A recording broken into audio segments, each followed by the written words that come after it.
Live stock खाते ज़िले शहीद बेनज़ीर आबाद पारां भाॻियुनि खे नई मालूमात ॾियण जे हवाले सां पीएमसी अस्पताल जे लतीफ़ हॉल में जागरता सेमिनार मुनक़िद कयो। सेमिनार जो मक़सद इहो ई आहे त नवाबशाह डिवीज़न में ये करे रहिया आहियूं त नवाबशाह डिवीज़न जा भाॻिया आहिनि उन्हनि खे गॾु कयूं ऐं उन्हनि भाॻियुनि खे एजुकेट कयो वञे, उन्हनि खे नॉलेज ॾिनी वञे ताकी उहे जेके असांजी कन्वेंशनल जेकी ट्रेडिशनल असांजी फार्मिंग आहे उन मां निकिरी करे असां मार्केट ओरिएंटेड फार्मर उन्हनि खे बढ़ाए सघूं।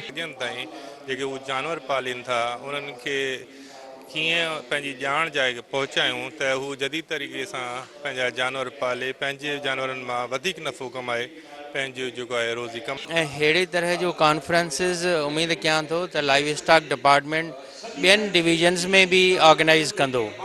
हिन सां लाइव स्टॉक डिपार्टमेंट जी बि फंक्शनलिटी थी वेंदी ऐं जेके मालवंद आहिनि उन्हनि खे बि सहूलियत थींदी। असांजो जेको कम्युनिकेशन आहे भाॻियुनि ऐं लाइव स्टॉक डिपार्टमेंट जे विच में उनखे असां उजागर करण जे लाइ कयो त अञा वधीक जेको आहे सो वेझड़ाप थिए ऐं सुठा नसुल पैदा करे सघजनि। कैमरामैन रफ़ाकत ताराई सां गॾु ज़ुल्फ़कार ख़ासकेली, सिंध टीवी न्यूज़, नवाबशाह।